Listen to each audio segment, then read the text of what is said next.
Hey, what's up guys, I'm Praetorian and welcome back to Crusader Kings III. So I know it has been a very long time since we had an episode in this series.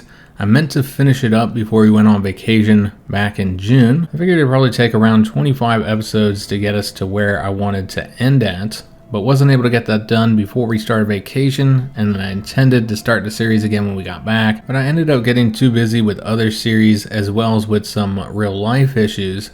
And so I just never, completed this. I didn't even do a finale, and I had a couple people comment about that to remind me because I'd completely forgotten that I didn't let you guys know what was going on with the campaign. So I had several people ask me about the campaign and if we were going to be returning to it, and I wanted to give you guys this update, this finale episode, particularly for people who might be watching it in the future.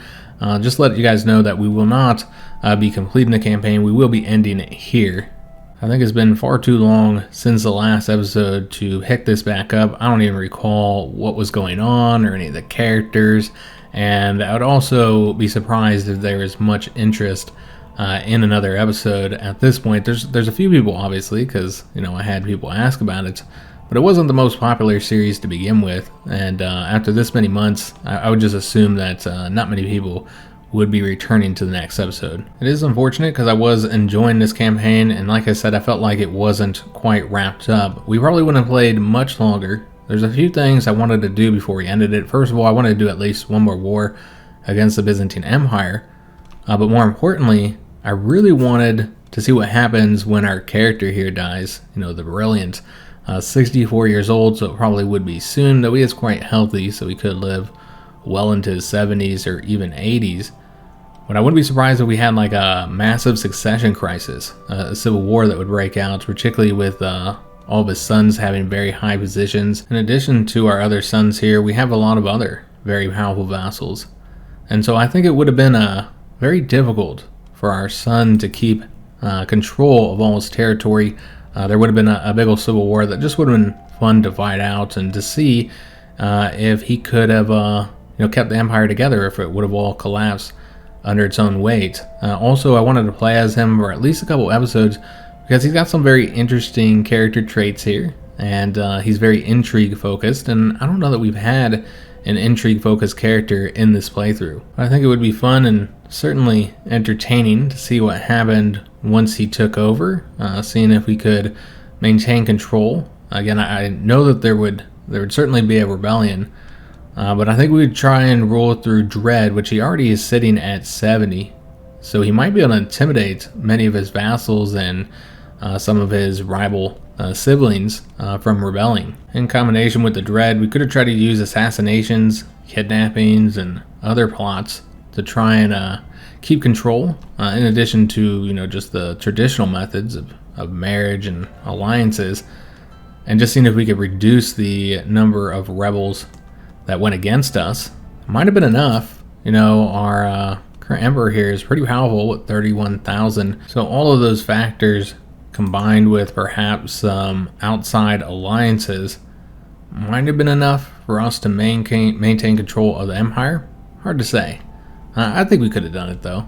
Thus far, we've done pretty well in all my other campaigns. I've been able to do it as well, and this has not been the only time that I was ruling a large empire. However, I will say that I don't know that we've had this many powerful vassals. Usually I do a pretty good job reducing those number of powerful vassals, but we've had a lot of issues here simply because of our vassal limit. That required us to empower at least some of the characters in our realm just because we couldn't have that many vassals. And then also, part of the reason we have this massive empire is that we've been inviting so many characters to become our vassal, and they've been accepting that, and so they've been bringing all their territory with them. And so that's been part of the issue as well. I'm trying to remember which character it was. Again, it's been a while since I played. I think it might have been this guy. I'm not sure. There's somebody here that I was waiting.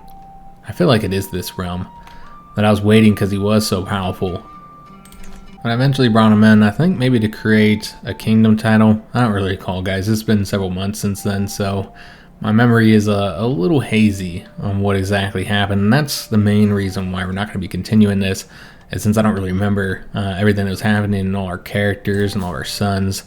And so lost a little bit of the story and the context there. And then, of course, as I said, the other issues, because I just don't know that there'd be that many people interested in a continuation of the series. But I wanted to let you guys know what was going on, since I never gave anybody an update and we didn't have a finale episode, because I just completely forgot about it, so it's just been so long. Now, if you're looking for something else to watch, I did just start a Victoria 3 series, so if you're interested in that game, then maybe go check out the first episode to that. As for the next CK3 campaign, there will be a new expansion coming out for this game very soon, and that DLC is called Roads to Power. It's focused on the Byzantine Empire, and I'm very excited for that one, not just because of the new administrative realm government that it adds, which is pretty cool. Looks like a very different style of play.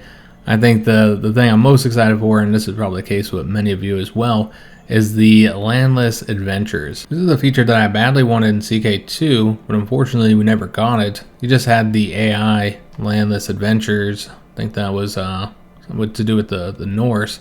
But yeah, I really wanted to see it in the last game, and now they're finally adding it, and that opens up so many different styles of play. So really looking forward to that, and for that campaign that we'll do on the channel, we probably will play as a landless adventure, because why not? As exciting as it is to play with the new government form, I'm personally even more interested in the landless adventure play. And so that's what we're going to do for our first campaign. So it doesn't make a lot of sense to return to this, particularly with how excited I am for those new features, and I really want to play with those rather than on this old dusty version of CK. I did want to give you guys this update on this series before we start the new one. Just let you know that we will be ending this one here. Most of you probably assume that was the case after how long it's been since the last video, but just want to make it clear, particularly again for people that might be watching the series in the future and just wondering why it ended abruptly.